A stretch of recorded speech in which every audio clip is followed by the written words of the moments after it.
Hello friends, तो start करते हैं आज का टॉपिक। आज का हमारा टॉपिक है गवर्नमेंट फेलियर।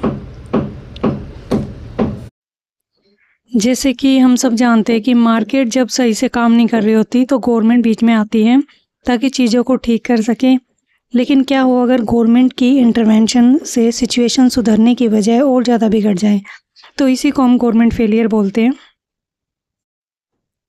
जब सरकार किसी प्रॉब्लम को ठीक करने के लिए कोई पॉलिसी या रूल बनाती है, लेकिन उसकी वजह से एफिशिएंसी बढ़ने की बजाय समाज का और ज़्यादा नुकसान हो जाए, तो उसे गवर्नमेंट फेलियर बोलते हैं। या गवर्नमेंट फेलियर के कॉजेज़ क्या हैं, कारण क्या हैं? सबसे पहले है इंफॉर्मेशन गैप, जानकारी की कमी। मीन्स सरकार के पास हर एक चीज़ की स्टिक डाटा नहीं होता, इसलिए सही प्राइस, टैक्सेस और कोटाज तय करना बहुत ही मुश्किल हो जाता है गवर्नमेंट के लिए। सेकेंड इज़ अनइंटेंडेड कॉन्सिक्वेंसेस, अनचाहे नतीजे। मीन्स कोई पॉलिसी बनती किसी और अच्छे काम के लिए, लेकिन उसका साइड इफ़ेक्ट कुछ ऐसा होता है जो कि पूरे के पूरे प्लान को ही फेल कर देता है। Third is administrative cost, means प्रशासनिक खर्च।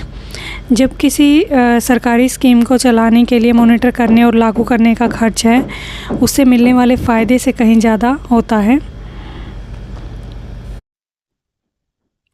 रेंट सीकिंग एंड लॉबिंग, निजी स्वार्थ। मीन्स जैसे बड़े बड़े बिजनेस ग्रुप अपने फ़ायदे के लिए सरकार पर दबाव डालते हैं, जिससे आम जनता को नुकसान होता है।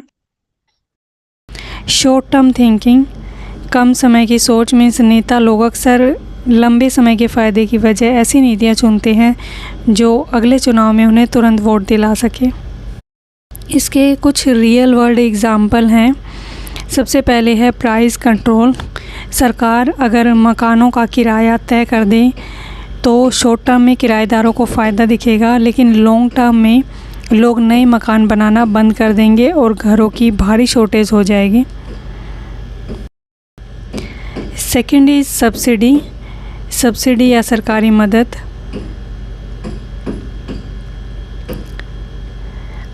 छोटे किसानों की मदद के लिए दी जाने वाली सब्सिडी का बड़ा हिस्सा कई बार बड़े बड़े कॉर्पोरेट फर्म्स हड़प लेते हैं। थर्ड इज़ लाल फीताशाही, ब्यूरोक्रेसी डिले। सरकारी विभागों की धीमी रफ्तार के कारण प्रोजेक्ट सालों साल लटके रहते हैं और उनका बजट दोगुना हो जाता है। और लास्ट में इस टॉपिक से रिलेटेड एक MCQ देख लेते हैं। Which of the following best describe the concept of government failure?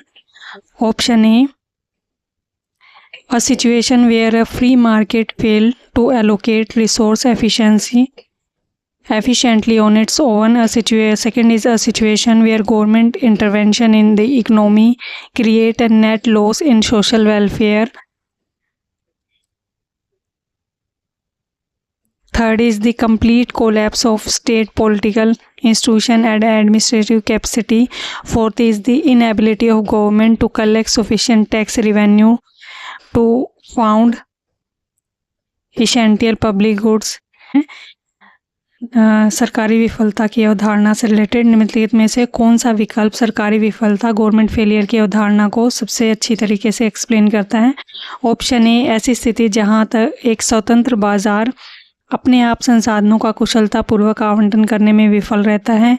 Option B, ऐसी स्थिति जहां अर्थव्यवस्था में सरकारी हस्तक्षेप से सामाजिक कल्याण में शुद्ध हानि होती है या मौजूदा अक्षमताएं और बढ़ जाती हैं। ऑप्शन सी, किसी राज्य की राजनीतिक संस्थाओं और प्रशासनिक क्षमता का पूरी तरह ढह जाना। ऑप्शन डी, आवश्यक सार्वजनिक वस्तुएं प्रदान करने के लिए सरकार का पर्याप्त टैक्स राजस्व जुटाने में असमर्थ होना।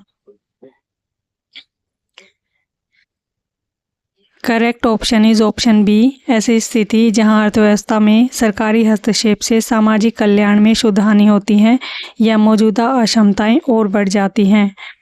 सरकारी विफलता तब होती है जब सरकार के दखल का खर्च उसके फायदों से ज़्यादा हो जाता है।